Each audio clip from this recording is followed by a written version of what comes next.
Now 5 a.m. on WKYT this morning. This weekend, people across the Commonwealth paid tribute to Wendell Ford, a former Kentucky governor, and today his funeral services are to be held in Owensboro.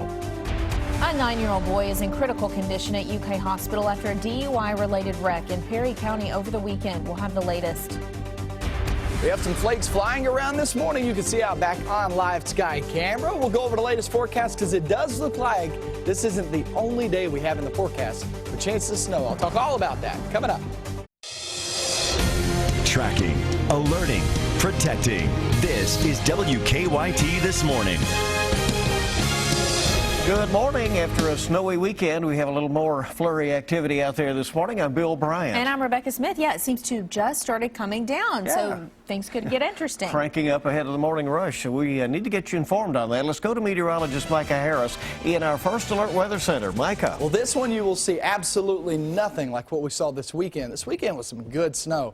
It's really pretty snow, too. This outside, you're going to get some flakes flying around. Some of us will get heavier snow than others, but still, this is extremely light. I checked outside at the moment, and we're having flurries across the region here in central Kentucky. I think northern Kentucky, you have the better banding, and you can see that up toward Mason County and Robertson County.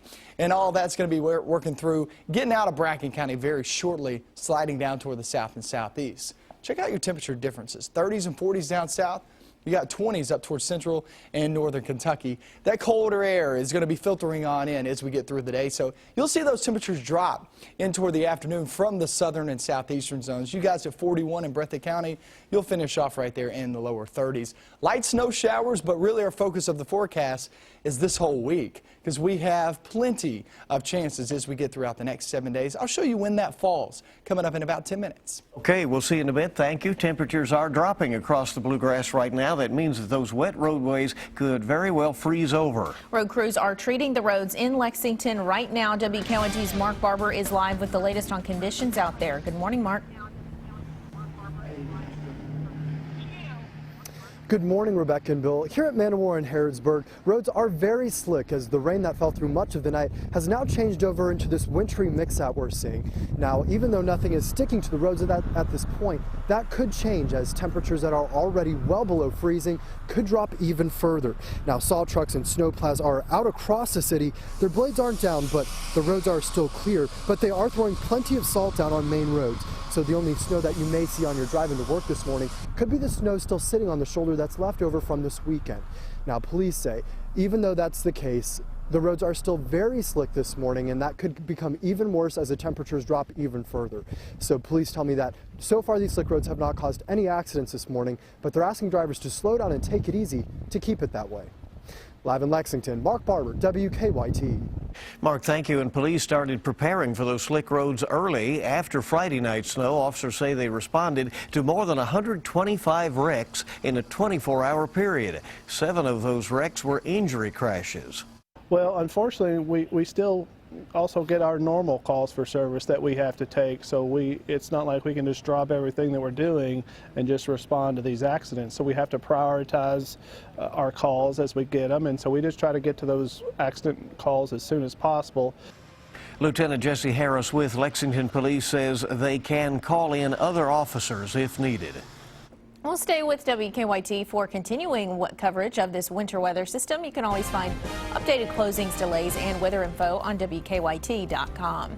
Well, a man is charged with DUI after being involved in a crash that sent a 9-year-old Perry County boy to UK Hospital with life-threatening injuries. 36-year-old Jason Combs is charged with a DUI and several other traffic-related charges. WKYT's Hillary Thornton is live now from UK Hospital with the latest on that story. Hillary, good morning.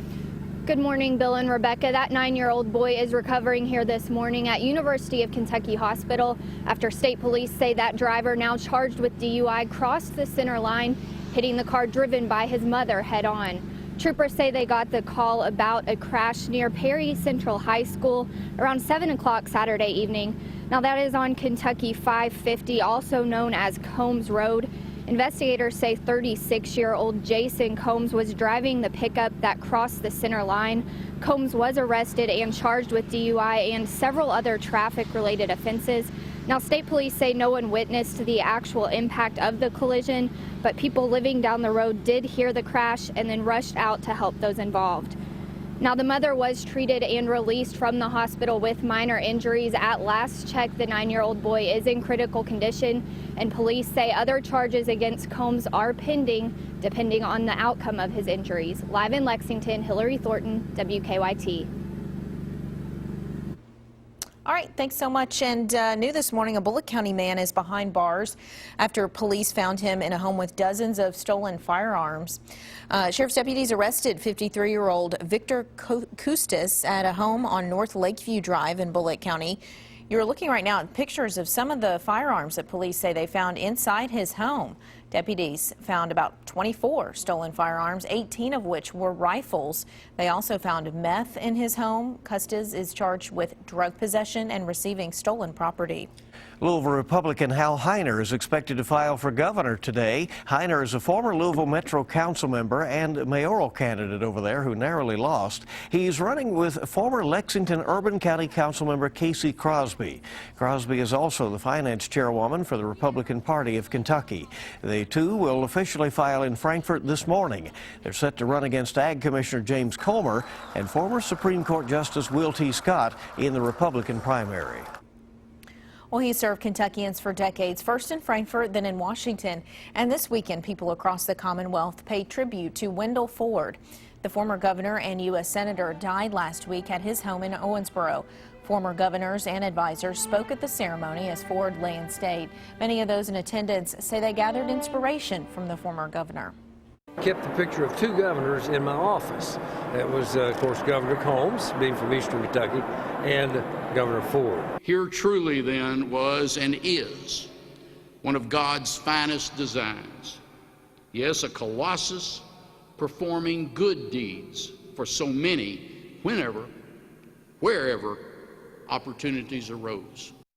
Well, more services for Ford will take place today and tomorrow. There will be a visitation at Glen Funeral Home in Owensboro from 2 to 7 tonight, and his funeral services will be held tomorrow starting at 11 in the morning at the First Baptist Church in Owensboro.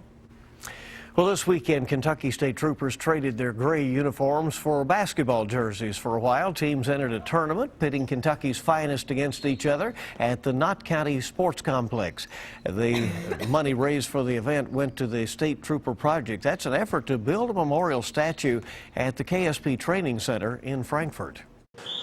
It's raising funds for a memorial for our troopers, not only the ones that have served in the past and present and those to come, but especially for the ones that have fallen in the line of duty.